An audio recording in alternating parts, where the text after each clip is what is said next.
अगर आप इनगल्फिंग के ऊपर ट्रेडिंग कर रहे हैं और फ्रेश इनगल्फिंग के ऊपर आपको उसकी वैल्यू का पता है कि मार्केट उसको किस तरह से रिस्पेक्ट देती है, क्योंकि यहाँ पर मैंने जितनी भी वीडियोस आपके साथ शेयर की हैं जहां पर मैं एनालिसिस करता हूँ, एक चीज मैं आपसे जरूर कहता हूँ कि जब भी आप एनालिसिस करें तो आप वीकली से डेली के अंदर आए, डेली से H4 के अंदर आए और फिर आके अपने लेवल्स को जो है वो निकालें।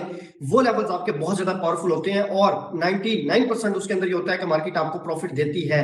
ठीक है, इन केस के अगर कोई बहुत बड़ा फंडामेंटल हो और वो आपका लेवल वहां पे पड़ा हो तो मार्केट उसको जो है वो रिस्पेक्ट ना दे, ये एक अलग चीज है। अदरवाइज नॉर्मल कंडीशन के अंदर उन लेवल्स को रिस्पेक्ट जो है वो मार्केट जो है वो देती है। अब यहाँ पर इंपॉर्टेंट चीज ये है कि मैंने पिछले वीक आपके साथ जो है वो दो एनालिसिस किए थे, एक क्रूड ऑयल के अंदर किया था और इसी तरह से गोल्ड के अंदर किया था, और वीकली से लेकर डेली और डेली से फिर H4 के अंदर आके मैंने आपके साथ एनालिसिस किए थे इन दो पेयर्स के अंदर, और दोनों के अंदर तीन तीन मैंने लेवल्स निकाले थे उनमें से। और फ्रेश लेवल जो थे उनको हम देखते हैं उनके अंदर मार्केट की रिस्पेक्ट क्या रही और जिन लेवल्स को मार्केट ने रिस्पेक्ट नहीं दी उसकी जो है वो क्या रीजन थी। यहाँ पर एक सिंपल सा ये जो मतलब कि जो है हम ओवरव्यू करने जा रहे हैं, इससे अगर आप इसको देखते हैं तो जाहिर सी बात है आप जब पर्सनल अपने एनालिसिस करने बैठेंगे अपनी स्क्रीन के ऊपर तो आपको बहुत ज्यादा हेल्प मिलेगी। तो यहाँ पर मैं आपके साथ स्क्रीन के ऊपर लेके चलता हूँ। यहाँ पर देखें सबसे पहले हमारे पास जो है वो गोल्ड है। गोल्ड के अंदर हमने जो एनालिसिस किए थे उसके अंदर इसको मैं यहाँ से बैक कर लेता हूँ। लास्ट वीक जब हमने एनालिसिस किए थे तो उस टाइम जो मार्केट की कंडीशन थी वो ये थी, एक मिनट, इस तरह से वीकली कैंडल क्लोज हुई थी और जो मैंने ऊपर आपके साथ लेवल शेयर किया था इसके अंदर वहां तक तो मार्केट जाहिर सी बात है कभी नहीं गई। जहां पे मार्केट गई थी उसके लिए ये एक वीकली इंगल्फिंग थी और ये बिल्कुल फ्रेश एरिया पड़ा हुआ था वीकली इंगल्फिंग के अंदर। यहां से हम सिंपल इसको लेकर गए थे डेली के अंदर। डेली के अंदर अब हमारे पास जो इंगल्फिंग पड़ी हुई थी वो ये पड़ी हुई थी, सिर्फ ये फ्रेश इंगल्फिंग पड़ी हुई थी और आप देख लें कि इसके अलावा किसी भी किस्म की और इंगल्फिंग नहीं थी। अगर मैं ग्रुप के अंदर इसके अलावा लेवल शेयर कर रहा होता हूं तो वो एडवांस जो है वो लेवल होते हैं, लेकिन अगर आप सिंपल वे के अंदर भी एनालिसिस करना चाहें, अपनी पर्सनल ट्रेड को भी आप जो है वो लेना चाहते हैं, तो ये बहुत ज्यादा पावरफुल और इससे ज्यादा सिंपल जो है वो मार्केट के अंदर आपको इतनी ज्यादा एक्यूरेसी वाली जो है वो लेवल्स नहीं मिलेंगे। उसके लिए सिंपल आप वीकली से डेली के अंदर आए। अब डेली के अंदर ये लेवल हमारे पास पड़ा हुआ था ये वाला जो कि ऑलमोस्ट 60 पिप्स का जो है बन रहा था। इसको हम मजीद जाके स्मॉल टाइम फ्रेम के अंदर लेके गए थे और इसको जाके फिल्टर किया था। फिल्टर करने के बाद यहाँ पे हमने जो लेवल निकाला था वो ये वाला निकाला था उस टाइम। ठीक है, एक ये लेवल आपके साथ मैंने शेयर किया था H4 के अंदर। ठीक है, और इसी तरह एक लेवल जो था वो यहां पर पड़ा हुआ था, ये भी H4 का लेवल था जो इस एरिया के करीब पड़ा हुआ था। लेकिन इसको किस बेस पे लिया था, क्योंकि मैं आपको रिकमेंड नहीं करता कि आप बेशक H4 के अंदर जाए और वहां पर एक डोजी टाइप कैंडल इंगल्फिंग के अंदर पड़ी हुई है तो आप उसको उठाएं, क्योंकि वो कैंडल इतनी ज्यादा पावरफुल नहीं होती। तो यहाँ पर जिस चीज का हमने बेस बनाई थी वो इस चीज को बेस बना के हमने लिया था कि यहाँ पर एक जो है वो इंगल्फिंग सेल ब्रेक पड़ी हुई है और इंगल्फिंग सेल ब्रेक के अंदर, क्योंकि इंगल्फिंग सेल अगर ब्रेक हो रही है H4 के अंदर और वो वीकली टाइम फ्रेम के अंदर भी ऑलमोस्ट जो है वो एरिया आ रहा है, तो फिर वहां पर क्या होगा कि उसको उसकी एक वैल्यू होती है क्योंकि वो उस एरिया से वीकली टाइम के एरिया से जो है वो ब्रेक हो रही है। तो यहाँ पर इस वजह से कि यहाँ पर इंगल्फिंग सेल बन के ब्रेक जब होगी तो ये सेल्फ एक बाय का सिग्नल है कि यहाँ पर जितने भी सेलर्स थे उनको बाय के अंदर मार्केट ने कन्वर्ट कर दिया। और उसके अंदर अगर ये कैंडल पड़ी है तो इसकी बेस के ऊपर मैंने डोजी कैंडल ली थी, यहाँ अगर हल्दी कैंडल पड़ी होती तो फिर हम इसको जो है वो मार्क कर लेते सिंपल। तो ये दो लेवल दिए थे जिसमें से जो ऊपर वाला लेवल था ये रिस्क लेवल के तौर पे थोड़ा सा शेयर किया था कि यहाँ से मार्केट रिस्पेक्ट दे सकती है, लेकिन क्लियरली मेंशन था उस वीडियो के अंदर कि यहाँ पर जो रिस्पेक्ट मिल सकती है वो हमें मिल सकती है जो है वो 50 से लेकर 70 पिप्स। इस लेवल से 50 से लेकर 70 पिप्स की जो है वो यहाँ पर हमने बात की थी। और जो नीचे वाला लेवल था, ठीक है, ये वाला जो H4 का लेवल था, इसकी जो बात की थी वो की थी मैंने 100 से लेकर 150, यानी कि ये जो लेवल था इससे 100 से लेकर 150 की रिस्पेक्ट मिल सकती है और ये जो लेवल था यहाँ से 50 से लेकर 70 पिप्स की रिस्पेक्ट मिल सकती है, क्योंकि ये कैंडल हेल्थी नहीं थी। ठीक है, ये दो चीजें थी और उसके बाद फिर ये लेवल था। ठीक है, ये दो लेवल थे मार्केट का, इनके ऊपर जो क्या कहते हैं जो बिहेव था वो ये था। ठीक है, यहां पर मार्केट इस लेवल को आके टच हुई है, सही है, इस लेवल को मार्केट आगे टच हुई है और ये मैंने ग्रुप के अंदर भी सिग्नल आपके साथ जो है वो शेयर किया था 33 से लेकर 35 का, और यहां तक मार्केट ने इसको पिप्स दिए हैं, यानी कि ये साथ वाली रेड कैंडल अगर आप देखेंगे ये 60 के करीब पिप्स जो है वो मार्केट अपसाइड पे गई है। ठीक है, इस एरिया से, और इसके अंदर कम क्यों मिलने थे, क्योंकि ये इतनी ज्यादा ऐसी कैंडल नहीं थी कि जो मार्केट का पूरा ट्रेंड जो है रिवर्स कर दे। यहां पर मार्केट लगी है 33 से आपकी लास्ट ट्रेड उठाई है, क्योंकि मैं आपको हमेशा ये रिकमेंड करता हूं कि जब आप के पास एक एरिया तो आप उसके अंदर लेयरिंग करें। लेयरिंग के अंदर क्या है कि उस एरिया के अंदर आप 3 ट्रेड जो है वो उठाएं। अगर वो बड़े टाइम फ्रेम की आप खुद से एनालिसिस करते हैं और वो बड़े टाइम फ्रेम का एरिया अगर बन रहा है तो उसके अंदर फिर एक चीज याद रखें कि आपको पिप्स भी बड़े मिलते हैं, फिर वो एक स्कैल्पिंग की तरह से आप उसको ट्रेड नहीं करते। जो मैं स्कैल्पिंग के सिग्नल शेयर कर रहा होता हूँ वो मैं H4 के लेवल्स नहीं शेयर कर रहा होता, ठीक है, वो सिर्फ जो है वो छोटा टाइम फ्रेम होता है। ये देखिए यहाँ पर मार्केट लगी है और उसके बाद यहाँ तक गई है, ठीक है, ये इसका था। और फिर इसके बाद नेक्स्ट आपको पता है कि एनएफपी जो है वो आया था और उसके बाद मार्केट जाके जो है वो क्लोज हुई है। फिर उसके बाद इस लेवल को मार्केट ने रिस्पेक्ट दी है। आल्दो के यहाँ पर अभी मार्केट जब थी 34 के ऊपर 33 के ऊपर एनएफपी से पहले मैंने इसको रिस्की जोन कहा, तो उसकी रीजन ये थी कि यहाँ पर अगर मार्केट के अंदर कोई ऐसा डाटा होता हैवी जो इसको ब्रेक कर देता तो वहां पर अगर आप हैवी बाइंग करके बैठे हुए तो आपको फिर लॉस हो सकता था। वो एक तरह से कॉशन होता है कि आप थोड़ा सा रिस्क को जो है अपने मैनेज करें। तो यहाँ पर फिर मार्केट ने इस लेवल को रिस्पेक्ट दी है, ठीक है। ये दो लेवल थे, एक सेल का था वो भी फ्रेश पड़ा हुआ है, वहां तक मार्केट गई नहीं है। इसके अलावा एक लेवल हमारे पास जो था सॉरी एक यहाँ पर हमने शेयर किया था क्रूड ऑयल को लेकर, ठीक है। तो इसके अंदर जिस तरह लेवल को रिस्पेक्ट मिली है नहीं मिली उसको हम डिस्कस करते हैं, ये चीज इंपॉर्टेंट है। इस तरह से वीक क्लोज हुआ था और वीक क्लोज होने के ऊपर यहाँ पे मार्केट खड़ी थी और इस वीकली कैंडल को मैंने इंगल्फिंग सेल के तौर पे लिया था और इसके अंदर एनालिसिस हमने किए थे। इसको हम लेके गए थे सिंपल उसी तरह से डे के अंदर फिर हमारे पास यहाँ पर दो लेवल्स बन रहे थे, ठीक है।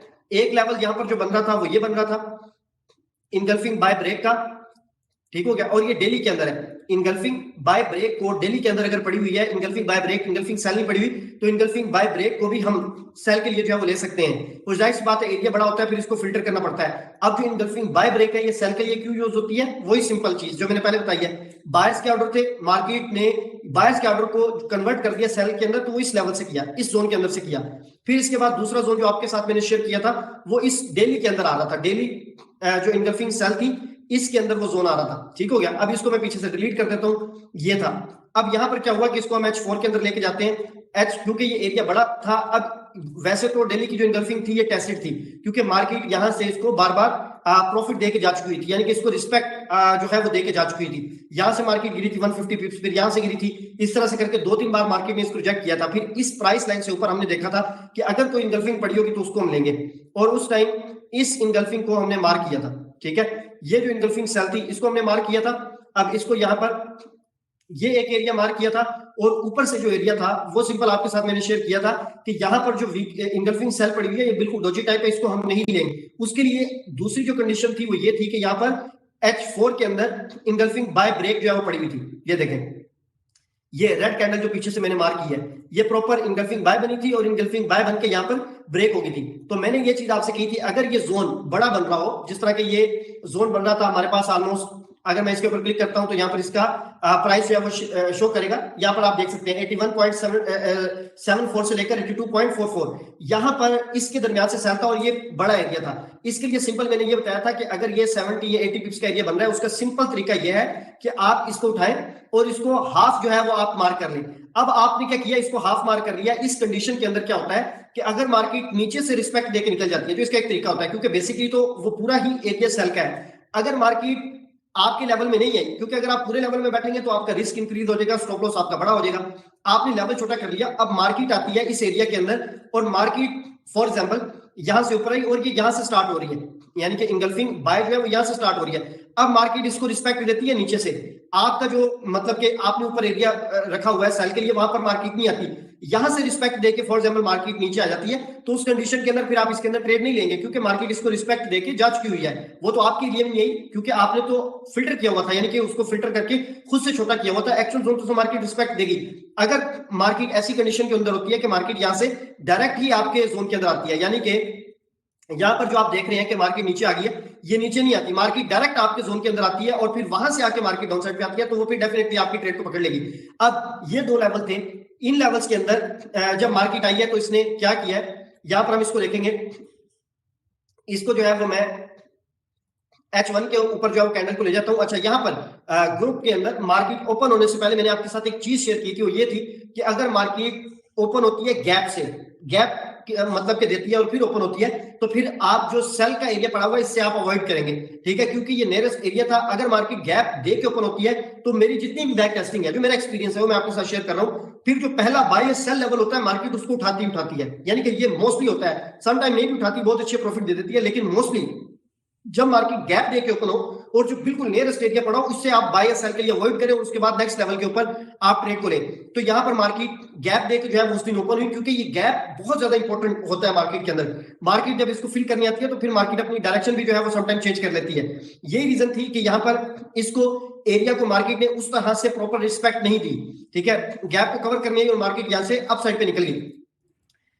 अच्छा, अब यहां पर आप एक चीज देखेंगे, डेली के लेवल को ये नीचे से रिस्पेक्ट मार्केट दे रही थी उस टाइम, H4 के लेवल के अंदर नहीं गई थी, ये डेली के लेवल को नीचे से जो है वो मार्केट रिस्पेक्ट दे रही थी। और उसके बाद H4 का एरिया जो है वो इसके अंदर पड़ा हुआ था फ्रेश, फिर इसने H4 के एरिया को इस तरह से मार्केट ने रिस्पेक्ट दी और फिर ये देखे मार्केट इस तरह से नीचे, यानी कि ये जो जिन 4 लेवल्स के ऊपर मार्केट गई जिसके ऊपर हमने एनालिसिस किए थे, उनमें से 3 के ऊपर मार्केट ने बिल्कुल परफेक्ट जो है वो रिस्पेक्ट दी, क्योंकि बड़े टाइम फ्रेम से निकाले हुए एरियाज थे और फ्रेश थे। ये फ्रेश भी नहीं था, जो नीचे वाला एरिया था डेली के अंदर था, H4 थी डेली का जो है वो टेस्टेड एरिया था, और फिर उसके साथ प्लस गैप भी था। यहाँ पर आप इसको जो है वो देख सकते हैं, प्लस गैप था, और गैप के वाले से मैंने मैसेज किया था बकायदा ग्रुप के अंदर कि अगर गैप देख के ओपन होती है फिर आपने नियरेस्ट एरिया से सेल नहीं करना, ठीक है। और उसके बाद फिर आप देखें कि मार्केट वहां से आई है और इसने कितने पिप्स जो है वो मार्केट ने चलाए हैं। ये सारी की सारी बड़ी मूव जो है वो मार्केट ने इसके ऊपर लिए। जब इस तरह से 350 पिप के ऑलमोस्ट, अगर इस तरह से बड़े टाइम फ्रेम से निकाला हुआ एरिया है अगर आपका, और आपको वीकली एक ही एरिया मिल जाता है, तो फिर वो आपके लिए इनफ है, वो आपको बहुत अच्छी रिस्पेक्ट दे सकता है। 200 पिप्स पेयर के हिसाब से डिपेंड करता है कि वो करेंसी पेयर के अंदर है और वो पेयर की क्या डेली रेंज है। या इसी तरह से क्रूड ऑयल के अंदर है, तो क्रूड ऑयल आपको पता है यूएस ऑयल ऑलमोस्ट 200-300 नॉर्मल लगा देता है, फिर इसी तरह से डेली है तो वो भी 100 और इसी तरह से 150 पिप्स जो है वो मूव कर जाता है डेली लेवल्स की बेस पे। या H4 अगर फ्रेश पड़ा हुआ तो डेली से फिल्टर किया हुआ है, तो ये इन लेवल्स की रिस्पेक्ट है।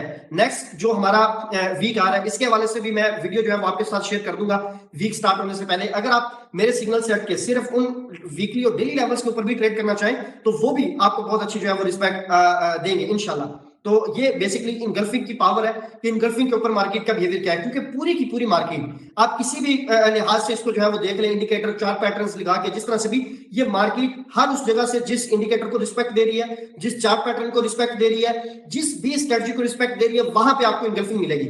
और ये बात आप मेरी नोट कर लें। तो क्यों ना हम डायरेक्ट इनगल्फिंग के ऊपर आ जाए और फिर इनगल्फिंग की एडवांस लेवल को जो है वो हम लर्न करें और उसके ऊपर ट्रेड करें, तो फिर उसकी एक्यूरेसी कितनी जो है वो इंक्रीज हो जाएगी। ये रीजन है कि मैं आपको इस चीज के हवाले से जो है बताता रहता हूँ, ऑब्जर्व देता हूँ कि आप इन चीजों के ऊपर जो है काम करें। ग्रुप का लिंक बायो के अंदर मौजूद है, आप ग्रुप के अंदर आना चाहे तो ग्रुप के अंदर आके वहां पर मैं अपने आइडियाज भी शेयर करता रहता हूँ। मेरा थैंक यू वेरी मच, बहुत शुक्रिया।